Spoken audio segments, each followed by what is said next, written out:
Mais voilà le truc. Je n'ai pas abandonné. Je n'ai pas reculé.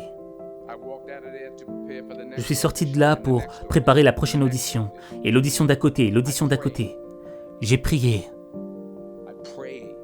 J'ai prié et j'ai prié.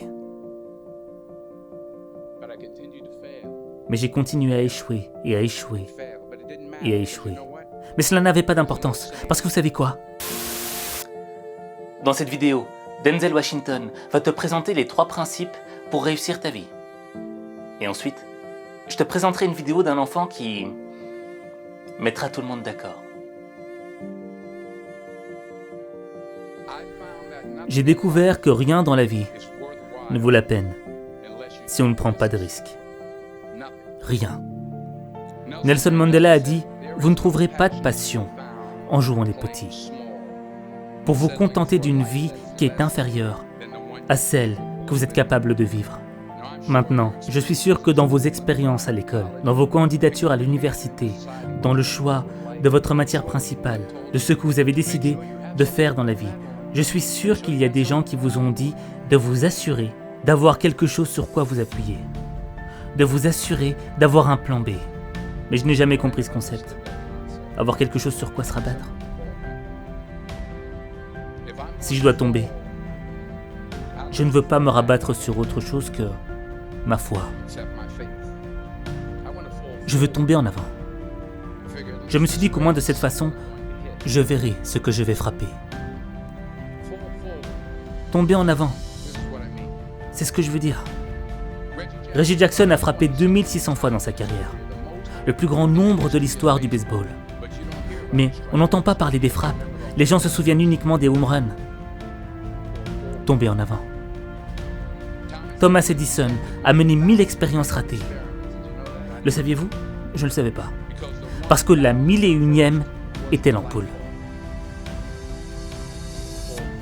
Tomber en avant. Chaque expérience ratée est un pas de plus vers la réussite. Vous devez prendre des risques, et je suis sûr que vous avez déjà entendu cela. Mais je veux vous parler de la raison pour laquelle c'est si important. J'ai 3 raisons, et ensuite, vous pourrez prendre vos iPhones. D'abord, vous allez échouer à un moment donné de votre vie. Acceptez-le, vous perdrez, vous vous mettrez dans l'embarras. Vous serez nul à quelque chose, il n'y a aucun doute là-dessus. Je sais que ce n'est pas un message traditionnel pour une cérémonie de remise de diplôme, mais je vous le dis, acceptez-le, parce que c'est inévitable. Le fait est, et je vais accélérer le rythme, le fait est que chaque diplômé ici, présent, a le talent nécessaire pour réussir. Mais avez-vous le courage d'échouer ? Voici mon 2e point sur l'échec. Si vous n'échouez pas, vous n'essayez même pas. Je le répète, si vous n'échouez pas, vous n'essayez même pas. Ma femme m'a dit cette grande expression. Pour obtenir quelque chose que vous n'avez jamais eu, vous devez faire quelque chose que vous n'avez jamais fait. Vous avez beaucoup investi dans votre éducation. Et les gens ont investi en vous. Et laissez-moi vous dire que le monde a besoin de vos talents. Je suis rentré d'Afrique il y a 2 jours. Donc je divague un peu, c'est à cause du décalage horaire. Je viens de rentrer d'Afrique du Sud, c'est un beau pays, mais il y avait des endroits où la pauvreté était terrible, la pauvreté qui a besoin d'aide. Et l'Afrique n'est que la partie émergée de l'iceberg. Le Moyen-Orient a besoin de vous, le Japon a besoin de vous, l'Alabama a besoin de vous, le Tennessee a besoin de vous, la Louisiane a besoin de vous, Philadelphie a besoin de vous.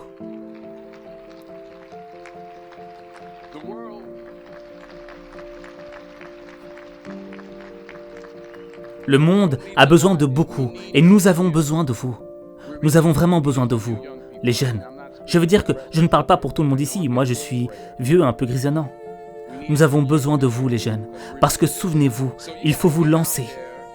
Il faut donner tout ce que vous avez, que ce soit votre temps, votre talent,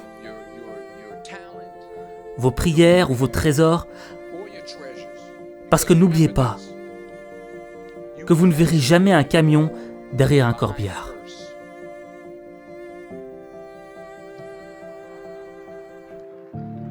Je le répète, vous ne verrez jamais un camion derrière un corbillard. Vous ne pouvez pas l'emporter avec vous. Les Égyptiens ont essayé. Et tout ce qu'ils ont eu a été volé. La question est donc de savoir ce que vous allez faire avec ce que vous avez. Je ne parle pas de combien vous avez. Certains d'entre vous sont des hommes d'affaires, certains d'entre vous sont des théologiens, des infirmières, des sociologues, certains d'entre vous ont de l'argent, certains d'entre vous ont de la patience, certains d'entre vous ont de la gentillesse, certains d'entre vous ont de l'amour, certains d'entre vous ont de longues souffrances. Quoi qu'il en soit, quel que soit votre don, qu'allez-vous faire de ce que vous avez ? Très bien. Voici maintenant mon dernier point sur l'échec. Parfois, c'est la meilleure façon de savoir où vous allez. Parce que prendre des risques, ce n'est pas seulement chercher un emploi. C'est aussi savoir ce que vous savez et ce que vous ne savez pas. Il s'agit d'être ouvert aux gens et aux idées. Parce que les chances que vous prenez, les gens que vous rencontrez, les gens que vous aimez, la foi que vous avez, c'est ce qui va vous définir.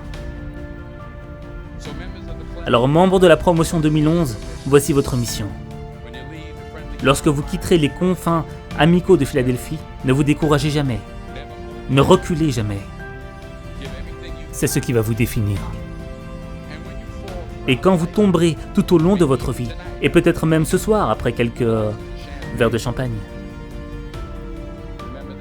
souvenez-vous de ceci. Tombez en avant. Discours exceptionnel de Denzel Washington.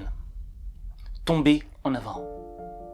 Alors, c'est facile à dire, tomber en avant, mais quand tu as ce sentiment de peur qui te paralyse, qui t'empêche d'avancer, c'est difficile d'aller de l'avant. On va pas se mentir, on l'a tous eu. Moi, le premier, je suis peut-être l'un des gars qui a eu le plus peur dans ma vie. Le plus peur de faire plein de choses. Et ce qui est bizarre, c'est que tu as l'opportunité qui est devant toi, elle se présente devant toi, mais tu as peur d'y aller. Et pourquoi tu as peur ? Parce que tu penses aux conséquences. Tu dis, ouais, mais si j'échoue, il va se passer ça. Si je rate, il va se passer ceci, cela. Et au fait, tu commences à amplifier les conséquences dans ton esprit. Et tu dis que si je vais vers cette opportunité, je risque d'y perdre gros. Mais le problème, c'est que la peur de perdre devient plus grande que l'envie de gagner. Et quand tu es dans cette situation-là, t'avances pas. Et tu fous ta vie en l'air. Parce que la peur, elle te paralyse, elle te pousse à reculer. Et après, quelques temps plus tard, tu y repenses et tu te dis, mais en fait, ça valait pas le coup. J'aurais dû essayer. Qu'est-ce que je perdais à essayer ? Le problème, c'est quoi ? C'est que lorsqu'on a peur, on s'oublie. On oublie qui on est vraiment. On oublie quelle est notre fonction sur cette planète. Et je t'ai parlé de la vidéo d'un enfant qui mettrait tout le monde d'accord, en introduction de la vidéo. Et je veux que tu la regardes avec moi et que tu l'analyses, maintenant.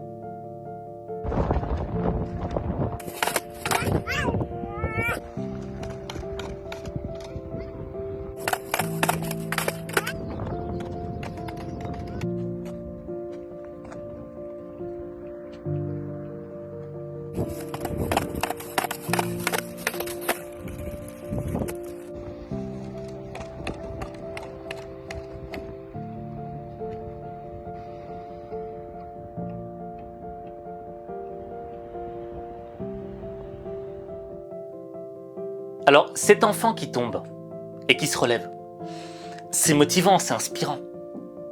Mais le petit, il se fait mal quand il tombe. Mais il se relève quand même. Il reprend son petit skateboard et tu le vois remarcher et retomber et réessayer encore. Je veux dire, c'est grave mignon, ce petit enfant. On a envie de lui dire, continue et réessaye. Si on était autour de lui, on dirait, bravo, tu l'as fait et on croyait en toi. Et cet enfant, c'est toi. Oui, cet enfant, c'est toi. En toi sommeille cet enfant. Parce qu'on a tous été enfants. Et lorsqu'on était gosse, on se moquait d'échouer. On se moquait de ce que les gens allaient penser de nous. Tout ce qu'on voulait, c'était apprendre, vivre. Il n'y avait pas de limite. Mais au fur et à mesure du temps, au fur et à mesure des années, on nous a imposé des limites. Et on a accepté ces limites. Mais dans le fond, certes, il y a certaines limites qui sont bonnes, tu vois. Parce que quand t'es gosse, tu fais vraiment des grosses conneries et on va même mettre des limites parfois. Mais on nous a mis tellement de limites dans nos vies qu'on s'est limité nous-mêmes. Et qu'on a étouffé cet enfant qui vivait en nous. Et je ne sais pas si ça t'arrive de repenser à ton enfance. Tu sais, ces pensées nostalgiques. Tu te rappelles cette époque où tu n'avais aucun souci, où tout était bien, il n'y avait pas de problème. Et quand tu reviens à ta vie d'aujourd'hui, à l'instant T, là, il n'y a que des soucis. T'as difficile à trouver le bonheur. Alors tu as besoin de te remémorer les moments où tu étais heureux quand tu étais enfant. Pour juste te renourrir de bonheur, pour te faire une piqûre de rappel. Mais est-ce que c'est ça la vie? On s'est trop oublié. On a oublié qui on était. Pour devenir ce que l'on attend, ce que la société, ce que le monde attendait de nous. On est devenu conforme. On est devenu des copies parfaites des attentes des autres. Mais on a oublié qui on devait être réellement. Quelle est la personne que l'on doit être? Parce que sur cette terre, il n'y a personne. Si chacun décidait de devenir la personne qu'il devait être, personne ne ressemblerait à personne.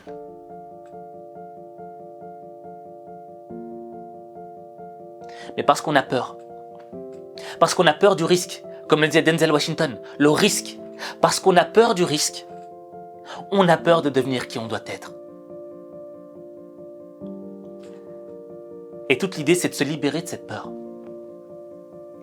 Mais comment est-ce qu'on se libère de cette peur? Je pense qu'il y a différents outils pour se libérer de la peur. Mais il y en a un qui est important. C'est devenir la personne qu'on doit être. Savoir déjà qui on est. Qui suis-je? Parce que la personne que tu es aujourd'hui, elle est remplie de vérités. Mais de deux types de vérités. Des vérités qui sont dévoilées, des vérités que tu connais sur toi. Et il y a des vérités cachées. Des choses qui existent en toi, mais dont tu ne prends pas conscience de l'existence. Et pourtant ça existe. Et ça ne demande qu'à être dévoilé. Toutes ces vérités cachées qui sont accumulées en toi ne demandent qu'à être dévoilées. Parce que lorsque tu dévoiles ces vérités qui sont cachées, elles te permettent de devenir la personne que tu dois être. Et c'est ça le sens de la vie. Devenir cette personne que tu dois être. Parce que cette personne que tu dois être, c'est la plus belle personne que tu seras. Dans le fond, c'est devenir la personne que tu dois être, c'est toujours avoir cet enfant qui est vivant en toi. Et lui dire, essaye, vas-y, tombe, mais c'est pas grave, recommence. Et moi, c'est un truc qui m'a toujours... tu vois, c'est un truc qui m'a toujours marqué dans ma vie. Parce que je me suis toujours senti dans des endroits où je me disais, mais des moments de ma vie où je me disais, ouais, mais c'est pas toi ça. Aziz, ça c'est pas toi. Tu vaux mieux que ça. Et j'ai vu des gens autour de moi ne pas exploiter leur potentiel. Ne pas devenir les personnes qu'ils devaient être.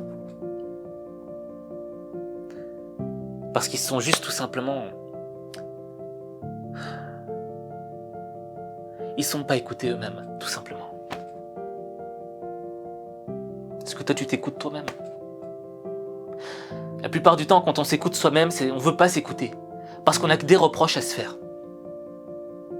T'as pas fait ci, t'es pas bon là-dedans, t'es pas... Non, mais je devrais être meilleur là-dedans, etc. Alors, on n'a plus envie de s'écouter, on écoute les autres. Mais pour évoluer, il faut apprendre à s'écouter. Et à se pardonner, à être bon avec soi-même. Pour se découvrir qui on est réellement à l'intérieur. Et parce que j'ai vu trop de gens partir, parce que j'ai vu trop de gens mourir, parce que je vois des gens qui ont un talent, qui ont un putain de potentiel, qui ne me développent pas, parce qu'ils ont peur de se découvrir eux-mêmes. Les gens ont peur de se découvrir. Moi-même, parfois, j'ai eu peur de me découvrir parfois.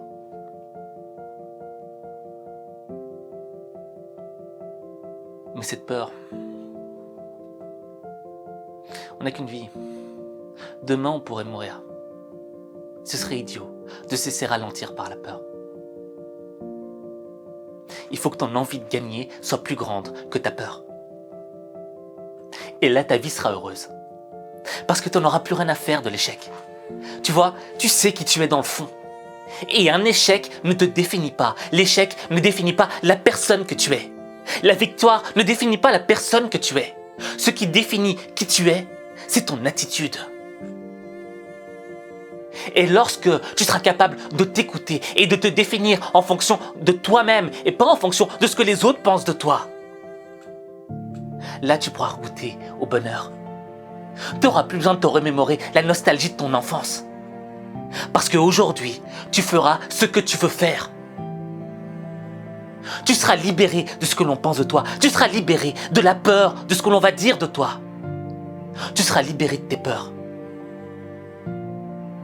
Et tu vivras chaque instant de bonheur. Le bonheur, tu le ressentiras à l'instant même. C'est pour ça que j'ai fait cette formation H5 Coaching. C'est une formation qui te permet de enfin te recentrer sur toi, d'apprendre à t'écouter, de te libérer. De te libérer de tous ces freins qui t'empêchent d'aller vers la personne que tu dois être. Et t'as rien à perdre. Si tu veux changer ta vie, c'est un outil qui peut t'aider à transformer ta vie. Je dis pas changer, transformer ta vie. L'objectif, c'est pas de changer, c'est de se transformer, parce qu'on va passer par un processus. Tout comme la chenille se transforme en papillon. La chenille ne change pas La chenille, elle ne subit pas juste un changement. Tu vois, elle ne change pas en papillon, elle se transforme en papillon. Et l'état de transformation, c'est quoi? C'est la chrysalide. Et c'est ça qu'on va faire avec H5 Coaching. Tu vois? Et tu peux changer ta vie. Et H5 Coaching, c'est un outil qui va t'aider à changer ta vie. C'est une arme, c'est une épée qui va t'aider à aller à la guerre. Mais changer ta vie, transformer ta vie, il n'y a que toi qui peux le faire. Il n'y a que toi.